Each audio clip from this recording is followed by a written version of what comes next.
오늘 주실 하나님의 말씀 히브리서 13장 7절부터 17절 말씀입니다. 히브리서 13장 7절에서 17절 말씀 한 절씩 교독하겠습니다. 하나님의 말씀을 너희에게 일러주고 너희를 인도하던 자들을 생각하며 그들의 행실의 결말을 주의하여 보고 그들의 믿음을 본받으라.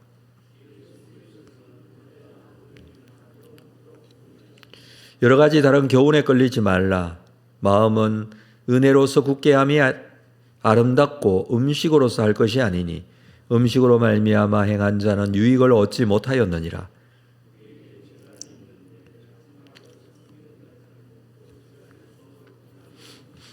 이는 죄를 위한 짐승의 피는 대제사장이 가지고 성소에 들어가고 그 육체는 영문 밖에서 불사름이라.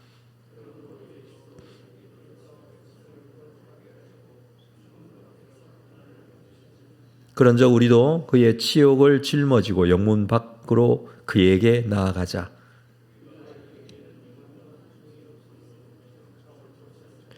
그러므로 우리는 예수로 말미암아 항상 찬송의 제사를 하나님께 드리자.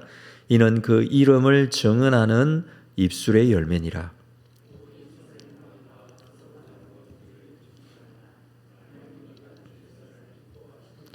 너희를 인도하는 자들에게 순종하고 복종하라. 그들은 너희 영혼을 위하여 경성하기를 자신들이 청산할 자인 것 같이 하느니라. 그들로 하여금 즐거움으로 이것을 하게 하고 근심으로 하게 하지 말라. 그렇지 않으면 너희에게 유익이 없느니라. 아멘. 히브리서 13장 말씀은 히브리서를 마무리하면서 실제적인 삶의 자리에서 그리스도인으로 어떻게 살 것인가에 대한 부분들을 말씀해 주고 있습니다. 13장 1절에서는 형제사랑하기를 계속하고 형제사랑에 대한 부분을 말씀을 했었죠. 그 세부적인 내용들을 그 뒤에서 이어서 말씀하고 있었고, 오늘 7절에서는 하나님의 말씀을 너희에게 일러주고 너희를 인도하던 자들을 생각하라 라고 합니다. 하나님의 말씀을 일러준 사람, 그들을 생각하라는 것인데, 그들의 행실의 결말이라고 하는 것은 이미 그 사람들이 이 세상 사람들이 아니다라는 것을 말하는 것이죠. 그러나 그들의 행실의 결말을 주의하여 보고 그들의 믿음을 본받으라고 합니다. 이들은 말씀만 선포하고 가르쳤던 자들이 아니라 그 말씀에 따라 믿음으로 살았던 사람들이라는 것입니다. 그리고 믿음 안에서 죽은 자들입니다. 앞에서 11장에서 믿음의 사람들과 마찬가지로 믿음의 모본이 되기에 합당한 사람들, 그 사람들을 본받으라. 그러나 8절, 예수 그리스도는 어제나 오늘이나 영원토록 동일하시다라고 합니다. 이 사람들은 믿음의 사람들이 다 죽었고 지금은 그 믿음을 본받을 뿐이지만 예수 그리스도께서는 어제나 오늘이나 영원토록 동일하신 분이시다. 변함이 없으신 분이시고 영원하신 분이시다 라고 합니다. 당시의 상황이 어렵고 힘들고 늘 변했지만 그러나 언제나 동일하신 분은 예수님. 하늘 위의 태양이 언제나 동일하듯이 그런 의미로 우리가 이해할 수 있습니다. 눈으로 볼 때에는 눈에 보이지 않을 때도 있습니다. 먹구름이 끼일 때도 있고 또는 천둥 번개가 칠 때도 있고 눈과 비가 내릴 때도 있고 그럴 때는 태양이 잘 보이지 않죠. 그렇지만 그 구름 뒤에 있는 태양은 언제나 동일합니다. 우리 주님도 마찬가지죠. 우리는 믿음의 눈으로 주님을 보는 것입니다. 우리가 마지막까지 바라보고 생각해야 될 분이 예수 그리스도이시다라는 것을 말씀해 줍니다. 그래서 어제나 오더니라 영원토록 동일하신 분 예수 그리스도. 그래서 그분을 기억하고 우리 믿음의 사람들이 어떻게 살았는지를 우리가 본받을 수 있어야 한다라고 합니다. 두 번째 말씀은 9절에 보면 여러 가지 다른 교훈에 끌리지 말라라고 합니다. 다른 교훈에 끌리지 말라. 다른 교훈은 이교적인 가르침이나 이단의 가르침을 말할 때 사용하는 단어인데 기독교 신앙에 맞지 않는 것들을 말합니다. 잘못된 가르침에 끌리지 말라라는 의미인데 여기서 마음은 음식이 아니라 은혜로서 굳게 해야 한다라고 합니다. 여기서 음식의 말을 하는 것은 어떤 율법적인 규례를 말하는 것입니다. 율법에 보면 음식에 대한 규례들이 굉장히 자세하고 상세하게 요구되어지고 있습니다. 그래서 음식 먹는 규례와 같이 율법의 행위로 마음을 굳게 하지 말고 은혜로 굳게 함이 아름답다. 내가 율법을 잘 지켜서 음식 먹는 규례를 잘 지킨다고 해서 마음이 확실해지는 것이 아니라 하나님께서 주시는 은혜로서 그 마음이 굳게 되어지는 것, 그게 바로 아름다운 것이다 라고 하는 것이죠. 이제 이 다른 교훈과 다른 참된 예배에 대한 부분을 말합니다. 10절에 우리에게 제단이 있는데 장막에서 섬기는 자들은 그 제단에서 먹을 권한이 없나니. 제단이 있다, 우리에게 제단이 있다라는 것은 예수 그리스도의 십자가의 죽음으로 드려지는 제사, 그것을 지금 말하는 것입니다. 이 제단에서는 장막에서 섬기는 자들, 이들은 유대교회 내에서 제사장으로 섬기는 자들, 다시 말해서 예수 그리스도의 대속적 죽음을 믿지 않는 자들, 이들은 예수님의 이 제단에서 먹을 권한이 없다. 예수를 믿지 않으면 그로 인한 특권을 누릴 수 없다. 무슨 말이냐 하면 예수를 믿지 않는 이들은 예배를 드릴 수 없다. 그런 의미입니다. 지금 예배에 대한 이야기를 하면서 이 10절에서 굉장히 중요한 말씀을 하고 있죠. 우리에게는 제단이 있다. 따로 제단이 있다는 거죠. 예루살렘 성전에 있는 제단을 말하는 게 아니라 예수 그리스도의 십자가의 죽음의 제단. 여기에는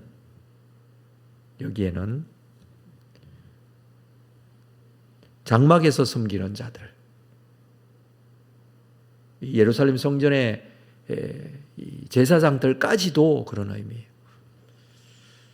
믿지 않으면 이 제단에서 먹을 권리가 없다. 이 예배를 드릴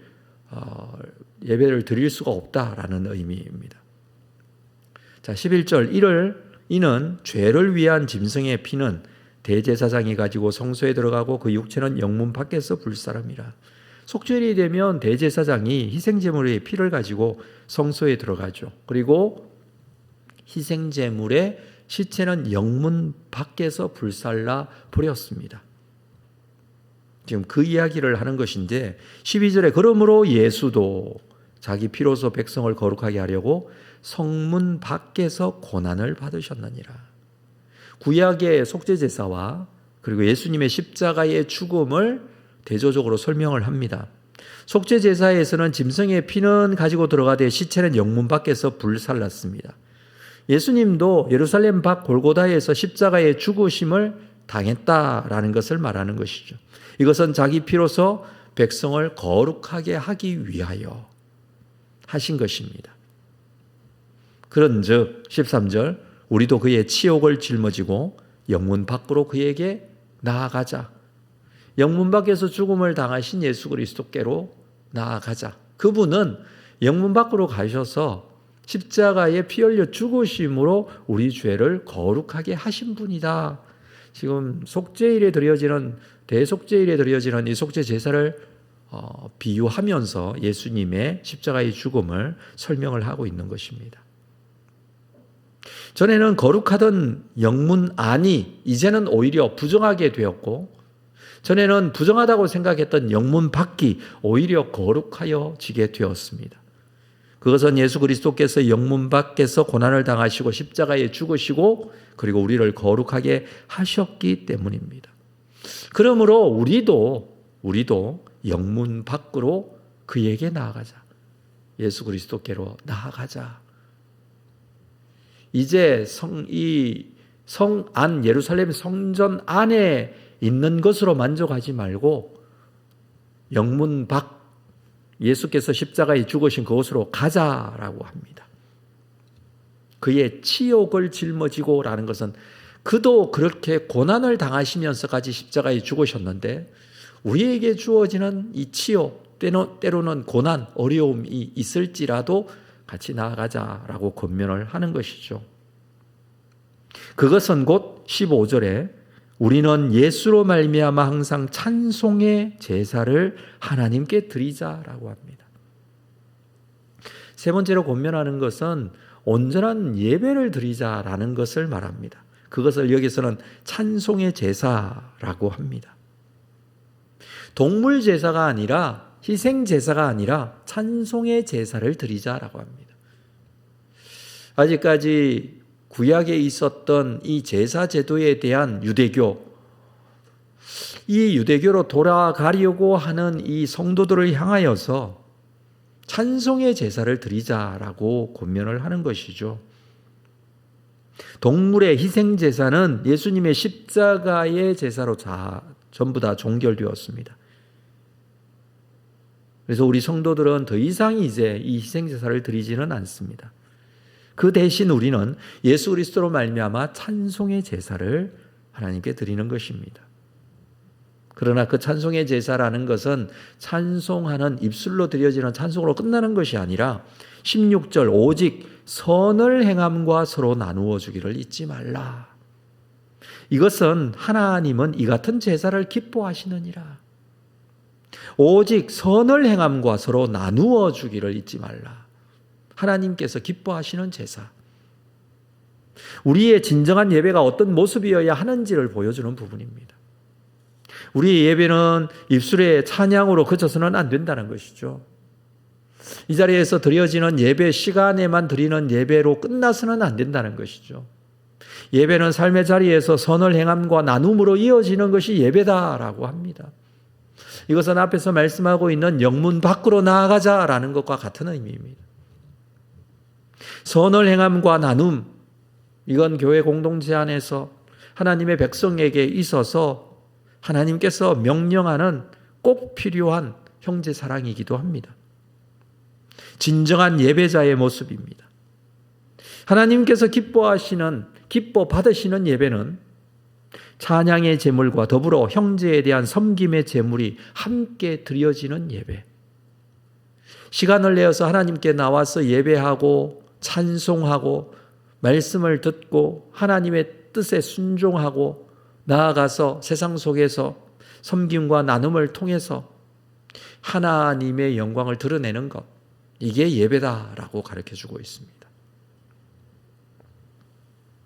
마지막으로 17절에서는 너희를 인도하는 자들에게 순종하고 복종하라.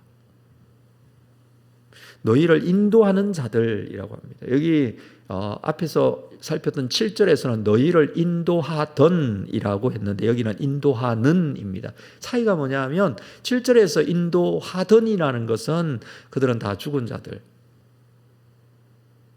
그리고 여기서 말하는 인도하는 현재 너희의 영적인 지도자. 그들에게 순종하고 복종하라고 합니다. 그들은 너희의 영혼을 위하여 경성하기를 자신들이 청산할 자인 것 같이 하느니라. 그들로 하여금 즐거움으로 이것을 하게 하고 근심으로 하게 하지 말라. 이 영적인 지도자들이 그들을 인도하고 말씀을 가르치는 자들이 즐거움으로 이것을 하게 하고 근심으로 하게 하지 말라. 그렇게 권면해 주고 있습니다. 실제적인 그리스도인으로 사는 것은 말로만 그렇게 사는 것이 아니죠. 나는 그리스도인이다라고 말한다고 해서 나는 예배를 잘 드리고 있다 말한다고 해서 온전한 그리스도인으로 온전한 예배자로 사는 것은 아닙니다.